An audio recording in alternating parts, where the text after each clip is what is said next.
वेड प्रेमाचे भाग 26. राज आपल्या लालबुंद डोळ्यांनी रियाकडे एकटाक पाहत राहिला. मग एकही शब्द न बोलता त्याने तिला ओढत गाडीपाशी नेले.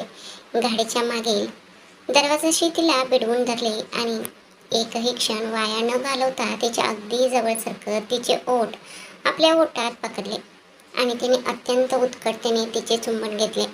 राजला नुसतं समोर उभं राहिलेलं पाहूनच रियाचा श्वास थांबला होता आणि त्याच्या त्या अचानकच्या कृतीने तिच्या हृदयाची धडधड आणखी वाढली. इतकंच नाही तर जणू काही हिवाळ्याच्या थंडीने तिचे गाल आधीच लालबुंद झाले होते. राजच्या त्या अनपेक्षित चुंबनाने ती लाली आणखी वाढत गेले आणि तिचा चेहरा अधिकच लाल रंगाने रंगला. रिया पूर्णपणे गोंधळून गेली होती. इतक्या अचानकपणे काय घडलं हे तिला कळतच नव्हतं.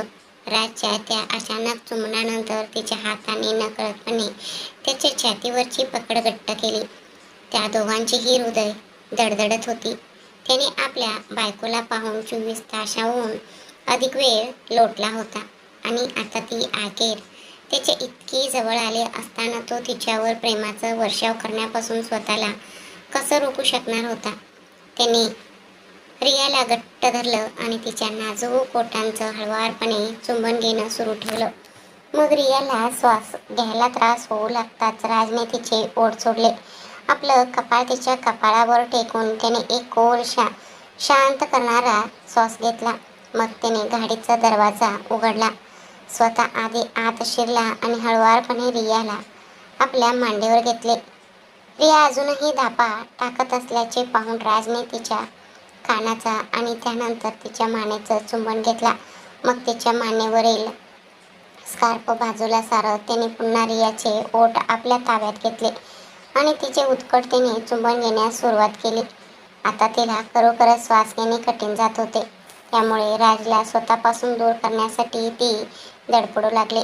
त्याने स्वतःला मागे घेतले आणि तिच्या ओठांचा हलकासा चावा घेतला. राज! रियाच्या तोंडातून एक सुस्कार बाहेर पडला. राजने आपला चेहरा तिच्या मानेत खुपसला आणि म्हणाला, बायको, उद्या साखरपुड्यानंतर आपण बेंगळूरला जाणार आहोत. हे ऐकून रिया त्याच्याकडे डोळे विस्फारून पाहत राहिली. तिचा श्वास अजूनही फास्ट चालला होता. स्वतःला सावरण्याचा प्रयत्न करत ती म्हणाली, तरीही तिच्या मनात प्रश्न उभा राहिलाच. तुम्ही हे काय बोलत आहात? राजने आपला चेहरा तिचा मानेवरून बाजूला केला आणि तिच्या डोळ्यात पाहिले. मी काय बोलतोय? मी तेच बोलतोय जे तू ऐकलंस. उद्या आपण बेंगळूरला जाणार आहोत. अहो पण बिन काहीच नाही, कारण तू इथे आल्यापासून मला पूर्णपणे विसरून गेलीस. कालपासून मी तुला सतत फोन करण्याचा प्रयत्न करत आहे. तरीही माझ्याशी एकदा तरी बोलणं तुला गरजेचं वाटलं नाही, हो ना? पण मी तुम्हाला आताच फोन करणार होते. काल रात्री मी 2दा फोन करण्याचा प्रयत्नही केला होता, पण तुम्ही एकदाही फोन उचलला नाही.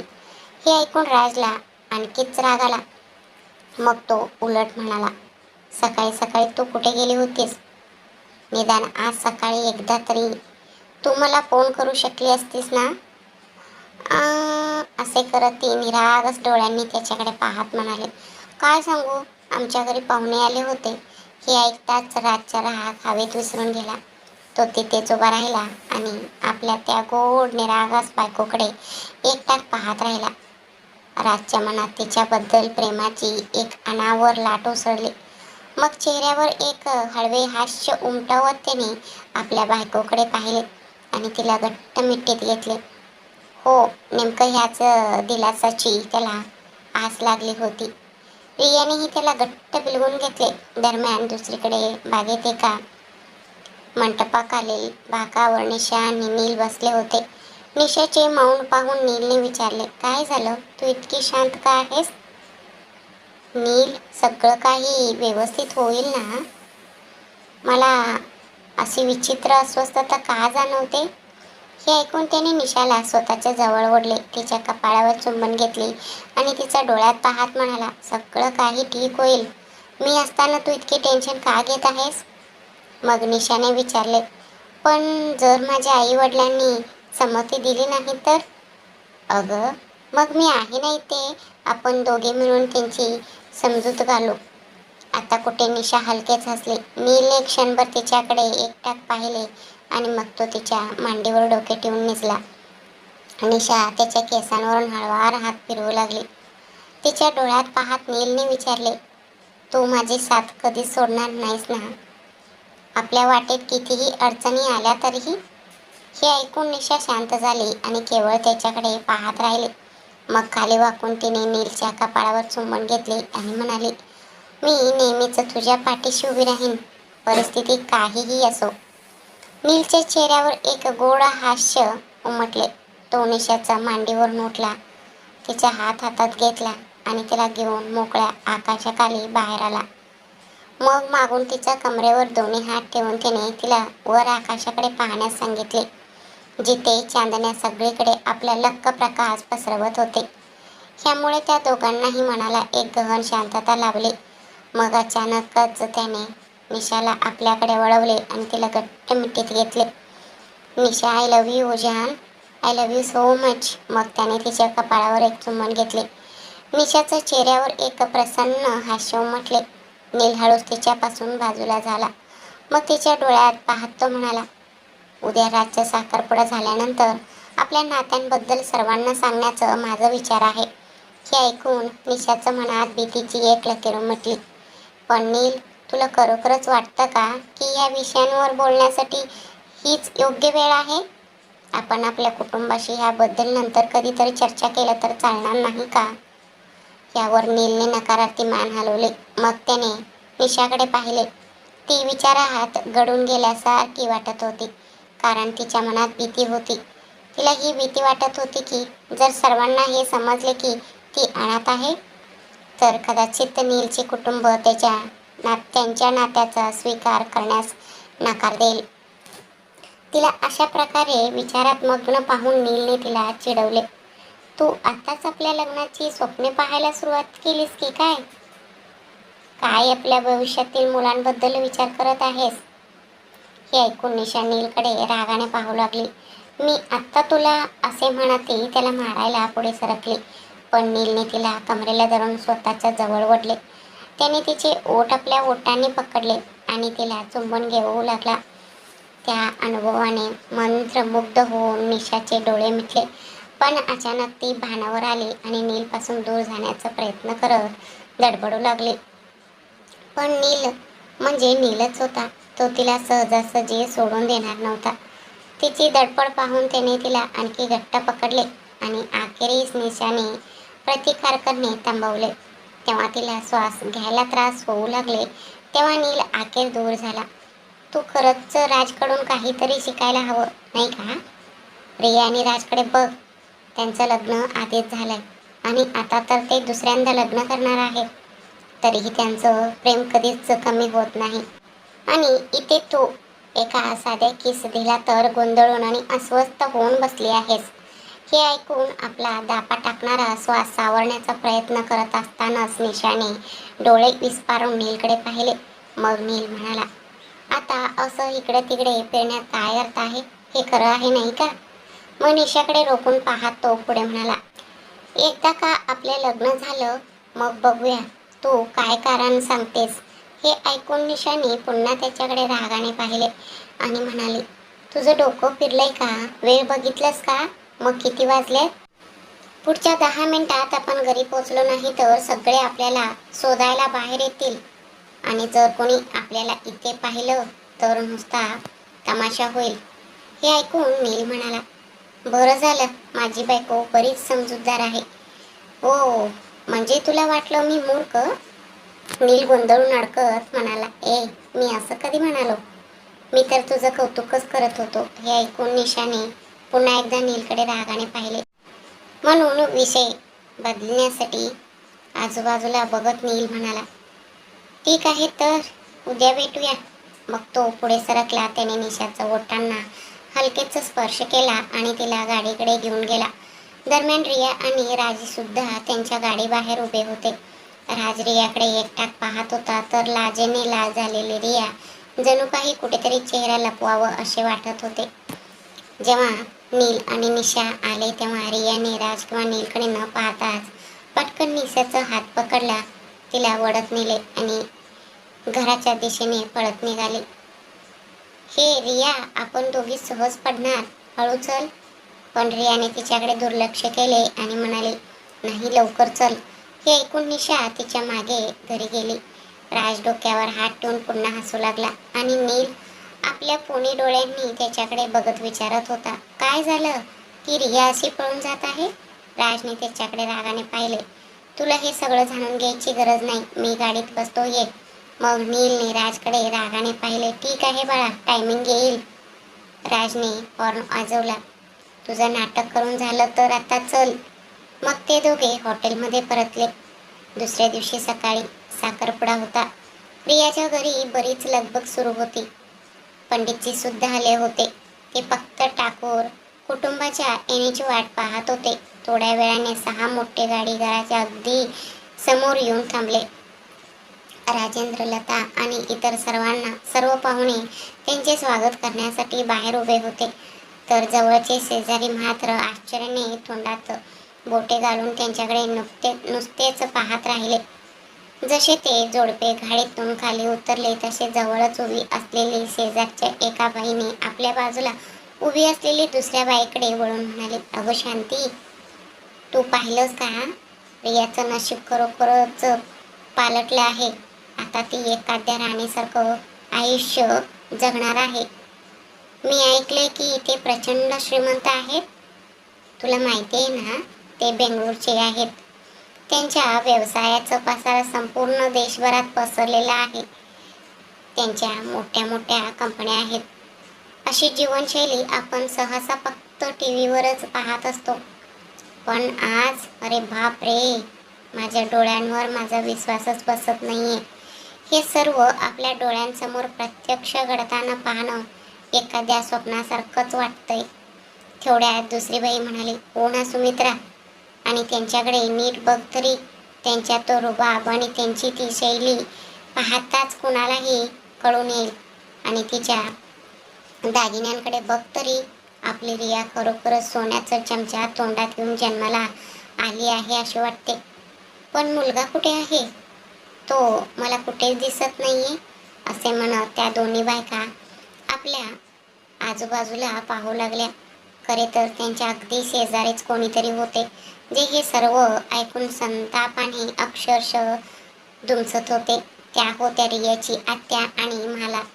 तेवढ्यात हळू आवाजात मला म्हणाली, आई, पाहिलंस का? बघ, त्या मुलीनं फक्त आपला निरागस चेहरा दाखवून एवढ्या श्रीमंत मुलाला कसं पटवलंय. आणि तुला आजपर्यंत माझ्यासाठी एकही योग्य स्थळ शोधता आलेलं नाही. रियापेक्षा वयाने मोठी असूनही मी अजूनही इथे बिन लग्नाची बसली आहे. हे ऐकून रियाची आत्या रागाने भडकली. मालाच्या शब्दांनी तर आगीत तेलच ओतले. आता मी काय करते ते तू फक्त बघ. साखरपुडा झाला तरी मी तिचं खरं लग्न तिथे होऊ देणार नाही. माझ्या मुलीचं आधी ती लग्न कसं करू शकते, आणि तेही एवढ्या प्रतिष्ठित घराण्यात? मग मालाचा हात धरून ती पुढे गेली आणि राजेंद्र यांच्या बाजूला उभी राहिली. सर्वजण गेटजवळ जमून वाट पाहत होते. थोड्या वेळाने राज आणि नीलची गाडी आली आणि गर्दीतील प्रत्येकाची नजर त्यांच्या दिशेने वळली. ते दोघे बाहेर आले. त्यांना पाहताच आश्चर्याने सगळ्यांची तोंड उघडीच राहिले. विशेषत मला तर जणू बेशुद्धच पडणार होती. जणू काही तिने आयुष्यात इतकं हँडसम बॉयला कधीच पाहिले नव्हते. खरंच राज आणि नील यांच्यात इतकी जबरदस्त मोहिनी होती की ती कुणालाही क्षणात मोहित करू शकत होती. नीलने आजूबाजूला नजर टाकली. मग तो राजच्या कानाजवळ झुकला आणि हळू कुजबुजला, यार, सगळे आपल्याकडे असे का बघत आहेत? राजने गर्दीवर एक नजर टाकली. मग नीलचा हात धरून तो पुढे सरकला आणि आपल्या आजोबांचं बाजूला जाऊन उभा राहिला. मग नील सुद्धा तिथे येऊन पोचला. आज राज अत्यंत देखणा दिसत होता आणि नीलही काही कमी नव्हता. ते दोघेही तिथे उपस्थित असलेल्या प्रत्येक मुलीचे मन जिंकून घेण्यासाठी सज्ज होते. खरे तर त्या क्षणी ते तिथे आले त्या क्षणीच उपस्थितांपैकी निम्म्याहून अधिक गर्दी त्यांच्या कौतुकाने भारावून जाऊन सुस्कारे सोडू लागले. जेव्हा राज आणि नील आले तेव्हा लता सर्वांच्या स्वागतीसाठी पारंपरिक पद्धतीने आरती केली. त्यानंतर त्यांनी राजच्या कपाळावर टिळा लावला आणि पाण्याचं एक छोटा कलश घेऊन राजच्या डोक्यापासून पायापर्यंत त्याच्या भोवती 7 वेळा ओवाळला. त्यानंतर तो कळस त्याने आपल्या जाऊबाईंच्या हाती सोपवला. राजने नम्रतेने खाली वाकून राजेंद्र आणि लता या दोघांच्याही पायांना स्पर्श करून आशीर्वाद घेतले. लता राजच्या डोक्यावरून मायाने हात फिरवले. तिचे डोळे भावनेने पाणवले. हे पाहून राजने पटकन तिचा हात हातात घेतला आणि धीर देण्यासाठी डोळ्यांनीच एक आश्वासक इशारा केला. राजच्या त्या कृतीने लताच्या चेहऱ्यावर एक प्रसन्न हास्य उमटले. औपचारिक विधी पूर्ण झाल्यानंतर सर्वजण घराच्या आत गेले. सर्वांचे डोळे विशेषतः रियालाच शोधत होते. रियासाठी आणलेल्या सर्व भेटी वस्तू आणि इतर सामान लताच्या स्वाधीन करावे अशी सूचना अनिता दिली. त्यानुसार नोकरांनी त्या सर्व भेटी वस्तू रियाच्या खोलीत नेऊन ठेवल्या. पंडितजींनी पूजेच्या विधींना आधीच सुरुवात केली होती. दरम्यान राजेंद्र तिथे उपस्थित असलेल्या सर्वांशी बोलून विचारपूस करत होते, ज्यामध्ये अनिता, यशवंत, राजचे आजी आजोबा आणि नीलचे आई वडील यांचा समावेश होता. राजच्या कुटुंबातील सदस्यांची ओळख करून देण्यात राजेंद्र मग्न होते. एकमेकांना भेटून सर्वांनाच खूप आनंद झाला. मात्र रियाची आत्या आणि माला ह्या दोघीही संतापाने दुमसत होत्या. त्या दोघीही अक्षरशः मत्सर आणि द्वेषाच्या आगीत झळत होत्या. मग जेव्हा अनिता रियाच्या आत्याच्या दिशेने गेली तेव्हा राजेंद्र ते म्हणाले, ही आमची बहीण आहे. हे ऐकताच अनिता हात जोडून नमस्कार केला. त्यानंतर रियाच्या आत्याने मालाला मागून पुढे वळले आणि समोरानच म्हणाले, ही माझी मुलगी माला.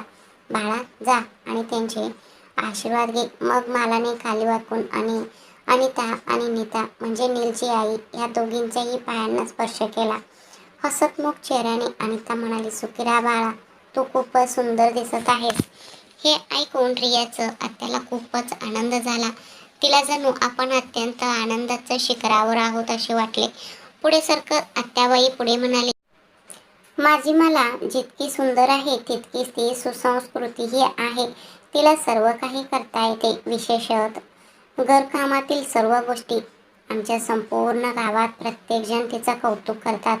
हे ऐकून नीता आणि अनिता एकमेकींकडे पाहिले आणि एकमेकींना पाहून स्मितहास्य केले. अनिता हळुवारपणे आपला हात मालाच्या गालावर ठेवला आणि म्हणाले, ही खूपच गोड मुलगी आहे. मग राजेंद्रकडे पाहत त्यांनी विचारले, भाऊ, आमची मुलगी कुठे आहे? हे ऐकून लता उत्तर दिले, ती तिथे आहे. रिया ज्या दिशेला उभी होती त्या दिशेने पाहण्यासाठी सर्वजण वळले. तिने तो जांभळ्या रंगाचा डिझायनर लेहंगा आणि अनिता तिच्यासाठी आणलेले सर्व दागिने घातले होते. मला रियाकडे धक्का बसल्यासारखे पाहतच राहिले. ओठांवर हलक्या गुलाबी रंगाची लिपस्टिक, कपाळावर शोभून दिसणारा मांगटिका आणि डोळ्यात काजळ. खरं सांगायचे तर ती खूपच सुंदर दिसत होती. अनिता पटकन तिच्याकडे गेली आणि रियाला प्रेमाने मिठी मारली आणि तिच्या गालावर हात ठेवला आणि चुंबन घेतले. त्यानंतर एक नोकराला बोलावून लताच्या हाती एक अत्यंत भव्य हिऱ्यांचा हार दिले. प्लीज, हा हार तिला घाला. ही आमच्या घराण्याची एक वडिलोपार्जित वस्तू आहे. तिला हा द्यायचा राहून गेला होता. हे मी पूर्णपणे विसरलेच होते. हे घ्या.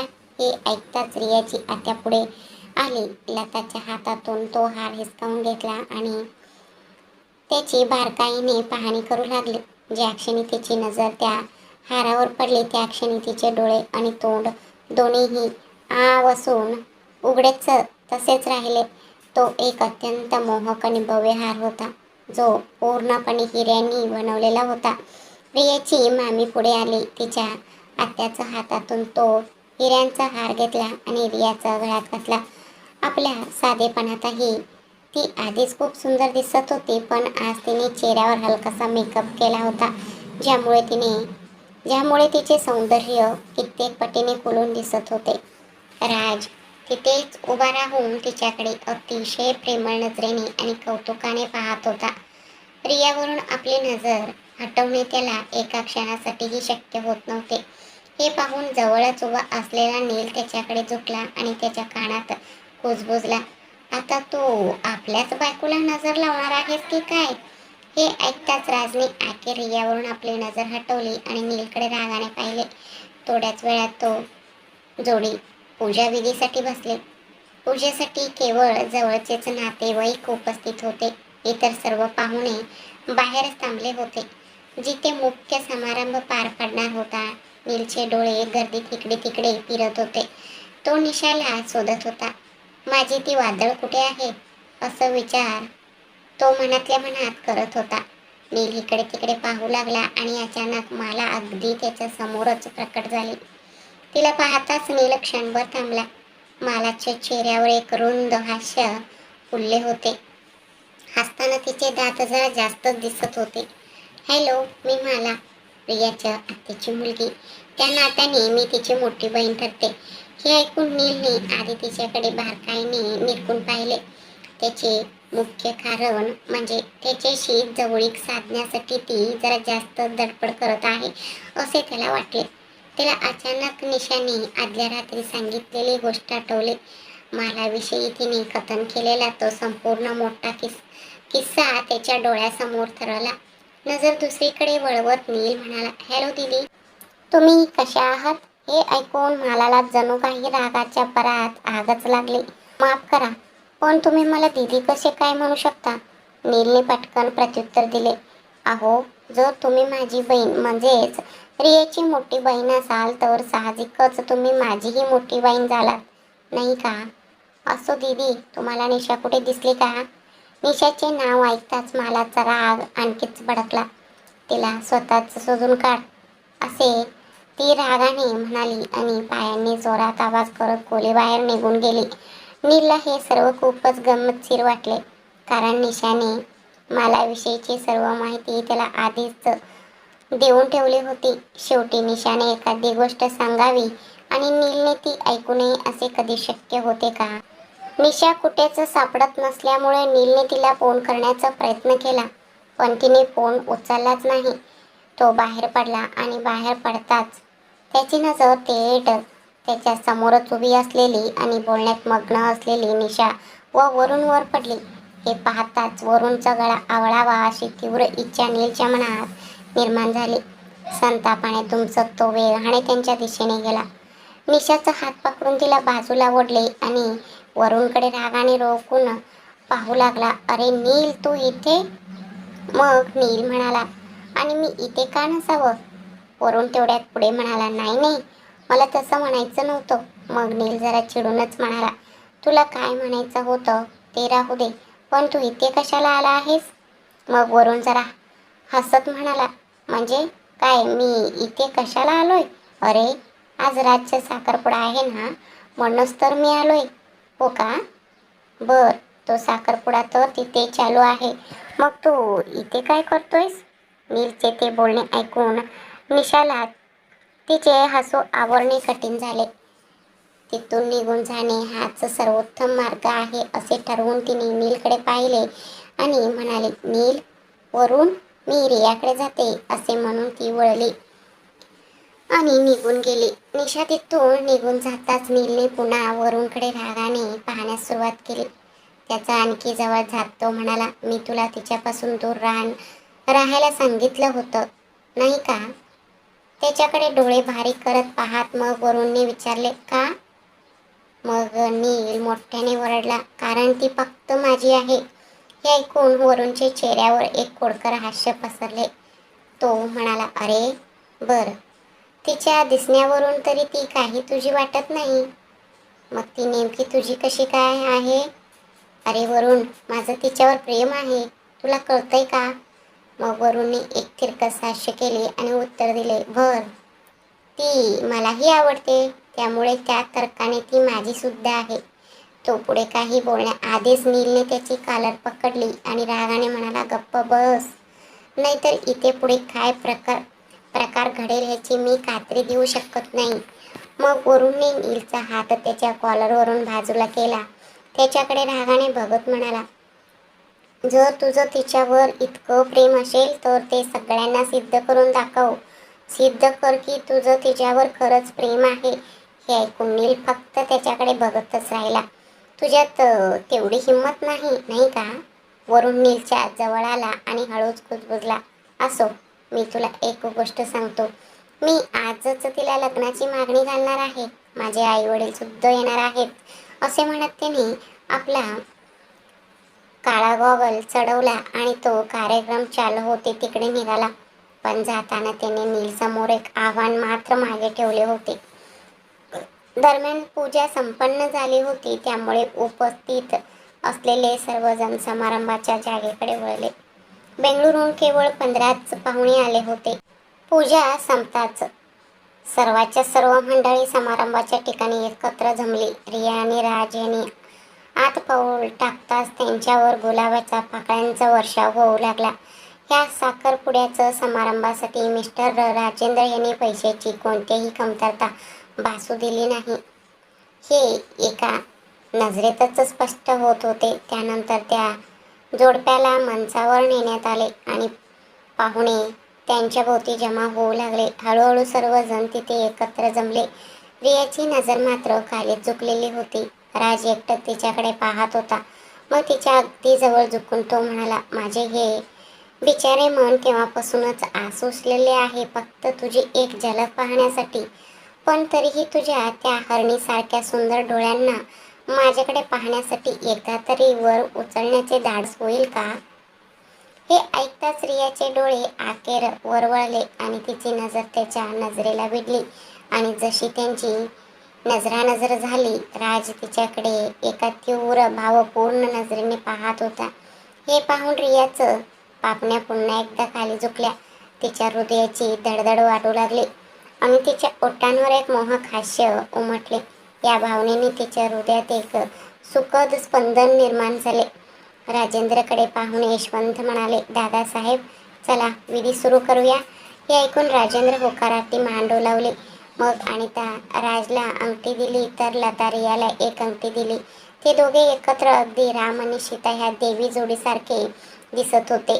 राजने आपल्या बायकोचे हात घट्ट पकडला आणि नकळतपणे रियाची नजर त्याच्या नजरेला भिडली. तूच माझे सर्वस्व, माझ्या प्रत्येक आनंद आहेस, असे म्हणत राजने रियाकडे पाहत तिचे हात हातात घेत त्याने तिच्या करंगळी शेजारच्या बोटावर एक अत्यंत सुंदर हिऱ्याची अंगठी चढवली. तेवढ्यात त्यांच्या अवतीभोवती टाळ्यांचा कडकडाट घुमला. रियानेही राजच्या बोटात अंगठी घातली आणि त्यांच्यावर फुलांचा वर्षाव होऊ लागला. नीलने मोठ्या उत्साहाने जोरात शिट्टी वाजवली. थोड्याच वेळात सर्वजण जेवणासाठी बसले. दरम्यान हात जोडून अत्यंत आदराने राजेंद्र यशवंत आणि आजोबांना म्हणाले, आमच्या आतिथ्यात कोणतेही उणीव राहिली नसावी अशी मला आशा आहे. दादासाहेब, आमच्याकडून काही चूक झाली असल्यास प्लीज आम्हाला माफ करा. ही तर आमच्याकडून तुम्हा सर्वांसाठी प्रेमाची केवळ एक छोटीशी भेट आहे. हे ऐकून आजोबा उत्तर दिले, बाळा, तू आम्हाला तुझं सर्वात मोठं धन, तुझी कन्या सोपवत आहेस. आम्हाला आणखी कशाचीही अपेक्षा नाही. फक्त आमच्या घराचं हा प्रकाशस्तंभ म्हणजे आमची नातसूनला लवकरात लवकर आमच्या घरी स्वाधीन कर. आम्हाला इतकेच हवे आहे. हे शब्द ऐकून राजेंद्र यांच्या चेहऱ्यावर हास्य उमटले. त्यांनी सर्व भेटीवस्तू थेट गाडीत नेऊन ठेवल्या. जेवण आटोपल्यावर सर्वजण पुन्हा हॉलमध्ये जमले. तोपर्यंत इतर पाहुण्यांपैकी निम्म्याहून अधिक मंडळींनी आपल्या घराकडे निघून गेले. घरातील सर्व वडीलधारी मंडळी हॉलमध्ये बसली होती आणि मुले खोलीत आली. राजने रियाकडे एक नजर टाकली आणि मग येऊन ऋषीच्या बाजूला बसला. ऋषी आपल्या निरागस डोळ्यांनी तिच्याकडे पाहू लागला. राजने त्याच्या डोक्यावर हात ठेवला आणि म्हणाला, मी ऐकले की माझ्या धाकट्या मेवण्याला लग्नानंतर मला त्याच्या घरी ठेवायचं आहे. हे ऐकून सगळे हसले आणि त्यांच्याकडे पाहू लागले. रियाची नजर मात्र तिच्या भावावर होती. राजने ऋषीकडे पाहून म्हणाला, आता सांगा मेवणे सरकार, तुमचं म्हणणं असेल तर आम्ही आजपासून इथे राहू. आता जर माझ्या मेवण्याने माझ्याकडे काही मागितलं आणि मी ते पूर्ण केलं नाही, असं होऊ शकत नाही. हे ऐकून ऋषी उठला आणि त्याने राजला मिठी मारली आणि रडत रडत म्हणाला, जिजू, तुम्ही माझ्या बहिणीला नेहमी आनंदी ठेवाल नाही का? आणि जर तिच्याकडून कधी चूक झाली तर तुम्ही तिला ओरडणार नाही, हो ना? ऋषीचं रियावरचं हे अतूट प्रेम पाहून सगळ्यांचं डोळ्यात पाणी आलं. ऋषीला जवळ धरून राज म्हणाला, तर आपल्या लहान मेवण्याला ह्या गोष्टीची काळजी वाटत होती. मग ऋषीला मिठीतून सोडत त्याचे अश्रू पुसत तो पुढे म्हणाला, मी तुला वचन देतो, मी तुझ्या बहिणीला नेहमी आनंदी ठेवीन, इतकं की तुला तक्रार करायला एकही कारण उरणार नाही. आता तरी तू खुश आहेस ना? असं म्हणत तो हसला. तेव्हा रियाचं डोळ्यातही अश्रू असूनही तिच्या चेहऱ्यावर हसू उमटलं. तिलाही आपल्या भावापासून दूर होण्याचे दुःख जाणवत होते, कारण त्या भावंडामधील नाते अतांग प्रेमाचे होते. तरीही ऋषी ज्या सहजतेने आणि मोकळेपणाने राजशी बोलत होता ते पाहून तिच्या मनाला खूप शांती मिळाली. मग राज ऋषीला म्हणाला, आता 3 वर्षांनी तू सुद्धा बेंगलोरमध्ये राहणार आहेस. तू तुझं उरलेलं शिक्षण तिथेच तुझ्या बहिणीसोबत राहून पूर्ण करू शकतोस. हे ऐकून आनंदित झालेलं ऋषीने पुन्हा एकदा राजला मिठी मारली. थँक्यू सो मच जिजू, तुम्ही खरंच खूप चांगले आहात. ह्याच्यावर राज फक्त हसला. ते शेवटचे वाक्य ऐकताच नीलच्या चेहऱ्यावर तीव्र नाराजीचे भाव उमटले. तू अजूनही केवळ एक लहान पोरगा आहेस बाळा, म्हणूनच तो तुला चांगला वाटतोय. तो नीच माणूस म्हणजे 1 नंबरचा लबाड आणि बदमाश आहे. नाहीतर माझ्यावर इतके मोठे संकट आणून ठेवले नसते आणि मला वरुण नावाच्या या आपत्तीला इथे बोलावले नसते. असे बोलतानाच त्याने वरुणकडे रागाने रोखून पाहण्यास सुरुवात केली. अगदी त्याच वेळी लता सर्वांना बोलवण्यासाठी आली, त्यामुळे ते सर्वजण तिकडे निघाले. त्या रूममध्ये केवळ जवळचेच नातेवाईक उपस्थित होते. इतर सर्व पाहुणे आधीच निघून गेले होते. सर्व मुले रूममध्ये प्रवेश करताना पाहून यशवंत आपल्या जागेवरून उठले, नीलच्या जवळ गेले आणि त्यांनी जाहीर केले, आम्ही तुझं साखरपुडा निश्चित केला आहे. हे ऐकताच आश्चर्याने सर्वांचे डोळे विस्फारले. निशाचं काजाचा टोका चुकला. ती तिथून निघून जाण्यासाठी मागे वळून पाहिली, पण नीलने तिचा मनगट घट्ट पकडून ठेवला. रूममध्ये उपस्थित सर्वांची नजर त्या दोघांकडे वळली. नीलच्या पकडीतून आपले मनगट सोडवून घेण्याचा प्रयत्न करत निशा कुजबुजली, नील, हे तुम्ही काय करत आहात? सगळेजण आपल्याकडेच रोखून पाहत आहेत. तिच्या दिशेने साधं कटाक्षही न टाकता नील म्हणाला, जर मी आज काही बोललो नाही तर कदाचित पुन्हा कधीच बोलण्याचे धाडस मला होणार नाही. आई, बाबा, मामा, मामी, मला तुमच्या सर्वांशी एका महत्त्वाच्या विषयावर बोलायचे आहे. हे ऐकताच सर्वांनी आपले संपूर्ण लक्ष त्या दोघांवर केंद्रित केले. राजला वरुण दिसला. वरुण चालत त्याच्या जवळ आला आणि त्याने अगदी हळू आवाजात म्हणाला, मिशन यशस्वी, म्हणजे मिशन कंप्लीट झाले. हे ऐकताच राजच्या चेहऱ्यावर एक कुटील हास्य उमटले.